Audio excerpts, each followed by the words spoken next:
रही। लेकिन लड़की में कह सकते हैं कि बस आशिका ही थी कि जिसके साथ कम टाइम में ही बट एक बहन बहन वाला वाइब आ गया था। अच्छा लगा था उसके साथ मुझे बहुत, बट वो कम टाइम में निकल गई। तो वो भी मुझे कुछ ऐसा ही लगता है, क्योंकि जब मेरा और आशिका का एलिमिनेशन मतलब हुआ था नॉमिनेशन, तो उस टाइम क्या था ना कि बहुत सारे लोग थे बट सिर्फ मेरा और आशिका को ही वो लोग नॉमिनेट किए थे। तो ऐसे तो बिग बॉस करते थे, जब भी नॉमिनेशन होता तो 5 और 6 लोग हमेशा नॉमिनेटेड होते थे, लेकिन हम लोग के टाइम में सिर्फ 2 ही लोग हुए। और हमको पता था कि अब वो मेरे दोस्त, हम तो कभी नहीं चाहेंगे कि वो जाए, लेकिन हमको पता है जब हम 1 महीने से इतना अच्छा कर रहे हैं तो एक अंदर से कॉन्फिडेंस होता है कि यार हम तो आउट नहीं होंगे। और आशिका और मेरा रख दिया तो अब तो फिर आशिका ही जाएगी। तो उससे नहीं, तो जो बात फैक्ट है तो फैक्ट है ना।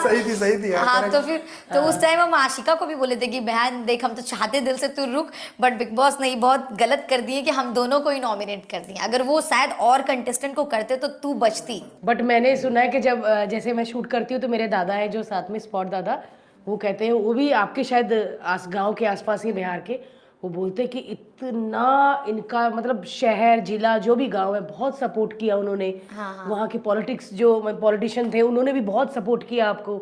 इतना प्यार मनीषा, क्योंकि वो एक्चुअली बिहार का रिकॉर्ड बनाया मैंने कि बिहार से कोई लड़की बिग बॉस में, खास करके वैसे तो कुछ ना कुछ तो कोई इंडस्ट्री में भी है, बट बिग बॉस में पहली हम ऐसी लड़की थे जो यहाँ तक पहुँचे इतने आगे तक। तो पूरे बिहार को एक होता ना प्राउड, वो कि अरे कोई लड़की इतने छोटे शहर से यहाँ तक आके, तो एक बिहार का भी नाम होता है। और हमेशा बिहार कल्चर को इतना ज़्यादा रिप्रेजेंट किए बिग बॉस में, हर बार एक बिहारी सब पे भारी, खेल खोले बिहारी से तो खेलो तो नहीं होशियारी से, तो वो लोग को एक फील होता है ना कि अरे अपनी लड़की अपने शहर की है, तो इसलिए पूरा बिहार सब। आपकी शुरुआत कहाँ से हुई? लाइक आप एक्टिंग करनी थी, डांस करना था, मॉडलिंग करनी थी? मुझे ऐसे बचपन से ही था कि हमको मतलब हीरोइन बनना है, मतलब कुछ करना है, बट ऐसे फैमिली से थे कि मतलब वहाँ पे ऐसा करने का कोई सोच भी नहीं सकता है कि ऐसा कुछ हो सकता है।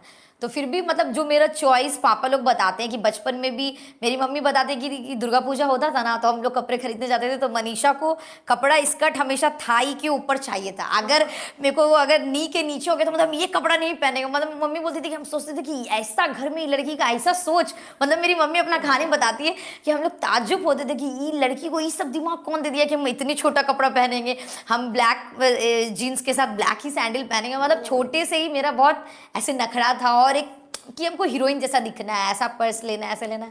तो हम बचपन से ही छोटे में ही डांस वांस करते थे, कथक भी सीखे थोड़ा 6 महीने बचपन में ही, सब छोटे में 5 साल से डांस करते थे। फिर जब थोड़ी थोड़ी बड़ी हुए तो पापा को बोले कि पापा हमको बाहर जाना है, कुछ करना है, तो फिर पापा बोले कि अरे कैसे होगा ये सब, तो फिर पॉसिबल नहीं है।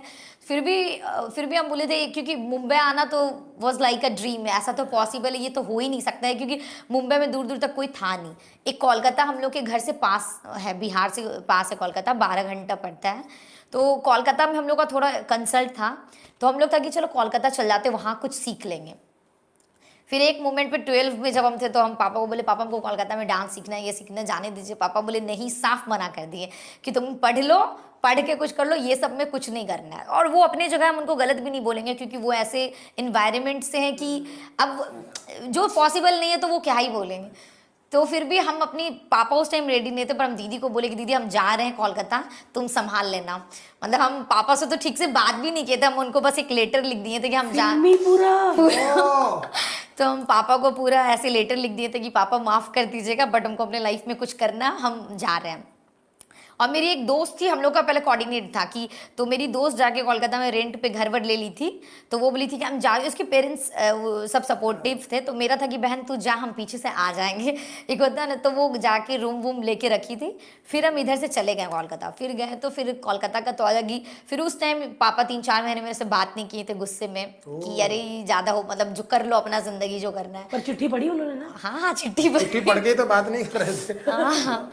फिर मेरी दीदी थी, मेरी दीदी बहुत सपोर्टिव रही है, जैसे उसकी भी लाइफ के कुछ ड्रीम्स थे, तो दीदी का था कि चल कोई नहीं, मेरा ड्रीम होना हो तुम अपना पूरा कर लो, क्योंकि तुम में ज़्यादा जुनून है। एक होता है ना कि ये नहीं करेगी तो ये पगला जाएगी, ये लड़की को तो हमको करना ही, हमको जाना ही है। तो दीदी का था कि तू जा कर ले, हम घर संभाल लेंगे, ऐसा। क्योंकि हम लोग को ये भी टेंशन रहता था ना कि पापा का फिर खाना कैसे होगा, भैया का कैसे खाना होगा, मतलब घर भी हम लोग को देखना है। फिर जब एक डांस सीजन 5 में जो हम गए थे, 2015 में, वो वीडियो मैंने देखा था पुनीत के साथ। साथ था हाँ हाँ पुरुष के शर्मा साथ। ही गया बेचारा। हाँ, और उस टाइम पे हम डांस वांस खास कुछ सीखे नहीं थे, क्योंकि वहाँ भी जब डांस क्लास का फी भी रहता था 500 रुपया, 500 रुपया भी उस टाइम था कि यार कैसे देंगे।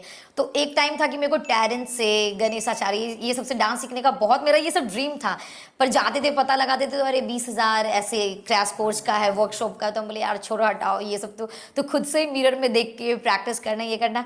और जब हम डांस में ऑडिशन दिए तो फिर 1 राउंड हो गया, 2 राउंड हो गया, और उसमें भी आपको भी पता लाखों लोग आते हैं ऑडिशन के लिए।